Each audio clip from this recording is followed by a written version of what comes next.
Γεια σας, Δημήτρης από Bushcam Greece και σήμερα ένα ακόμα βίντεο σφυρηλάτησης. Σήμερα έχω σκοπό να φτιάξω δύο τσιμπίδες, δύο βασικά εργαλεία που λείπουν από τη συλλογή μου και θεωρώ ότι είναι απαραίτητα για να μπορώ να δουλεύω σωστά και να σφυριλατώ με άνεση και με ασφάλεια κάποιες λάμες. Είναι πολύ εκνευριστικό καμιά φορά όταν χτυπάμε το μέταλλο στο αμμόνι και αυτό φεύγει πάνω από την τσιμπίδα και σταματάμε εκείνη την ώρα την εργασία μας. Οπότε χρειαζόμαστε σίγουρα σωστές τσιμπίδες για το ανάλογο κομμάτι μετάλλου το οποίο σφυριλατούμε. Είναι λοιπόν δύο τσιμπίδες οι οποίες λείπουν από εμένα και είναι ευκαιρία σήμερα να κάτσω να τις φτιάξω. Έχω κάνει παλιότερα βίντεο σφυριλάτησης όσο αφορά τσιμπίδες. Το πρώτο βίντεο ήταν με την τσιμπίδα αυτή, εδώ πέρα. Μια όμορφη τσιμπίδα, δώρο από τον Αχιλλέα. Ο Αχιλλέας ήταν το σφυριλάτης του βίντεο, που δυστυχώς ήταν ένα βίντεο που έμεινε στη μέση λόγω προβλήματος που είχαμε την κάμερα και δεν υπήρχε ο χρόνος και ο τρόπος να το συνεχίσουμε, οπότε έμεινε στη μέση. Ευτυχώς όμως μεγάλο κομμάτι της εργασίας υπάρχει σε πλάνα. Και μετά έδειξα έναν άλλο τρόπο πολύ απλό να κάνουμε μια τσιμπίδα, που είναι ένας βασικός τρόπος για να κάνουμε τσιμπίδες. Το μόνο που αλλάζει μπροστά δηλαδή είναι η τεχνική που θα δουλέψουμε τα μάγουλα. Υπάρχουν πολλοί τρόποι φυσικά να κάνουμε τσιμπίδες και πολύ πιο καλές από αυτές που έχω δείξει, αλλά έχει να κάνει με το χρόνο που διαθέτουμε αλλά και το κομμάτι μετάλλου που θέλουμε να διαχειριστούμε. Γιατί σίγουρα κάποιες τσιμπίδες θέλουν πολύ χοντρύτερα κομμάτια μετάλλου, περισσότερη σφυριλάτηση και τρόπο και διαδικασία για να κατέβει όλο αυτό. Εγώ στο βίντεο αυτό θα χρησιμοποιήσω σίδερο οικοδομής, το οποίο είναι 12 χιλιοστά πάχος δηλαδή, και 45 εκατοστά είναι το μήκος. Με αυτά τα σιδεράκια δηλαδή θα φτιάξω τις τσιμπίδες μου σήμερα. Ανάβω και ξεκινάμε.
με τη δεύτερη τσιμπίδα.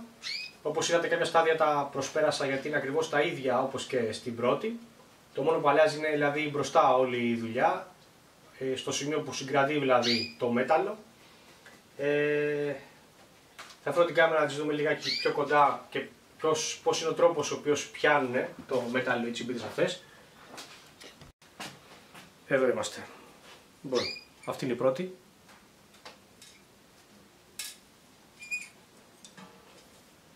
Μπορούμε να βάλουμε λάμες όπως αυτή εδώ μέσα.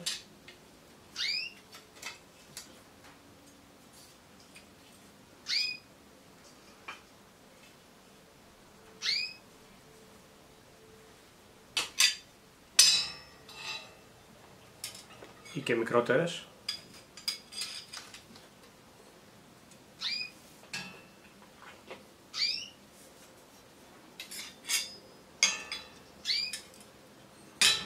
Και η δεύτερη είναι αυτή εδώ πέρα.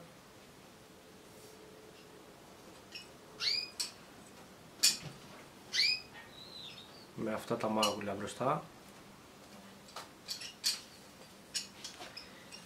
Μπορούμε να βάλουμε πιο λεπτές λάμες, όπως είναι μια λίμα π.χ. να σφυριλατήσουμε μια λίμα.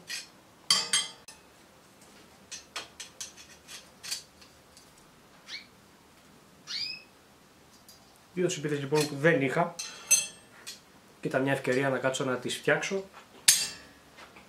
Εδώ τελειώνει το σημερινό βίντεο. Σίγουρα δεν είναι και από τις πιο ποιοτικές, μπορώ να πω, τσιμπίδες ή οι πιο όμορφες τσιμπίδες. Όμορφες δεν τις λες, είναι όμως ωραία εργαλεία τα οποία μας βοηθάνε να κάνουμε σωστά τη δουλειά μας. Εμένα προσωπικά είναι κάτι που μου αρέσει να κατασκευάζω, να φτιάχνω τσιμπίδες. Είναι πολλά τα είδη, οπότε δεν βαριέσαι, μπορείς κάθε φορά να κάνεις και κάποιο άλλο.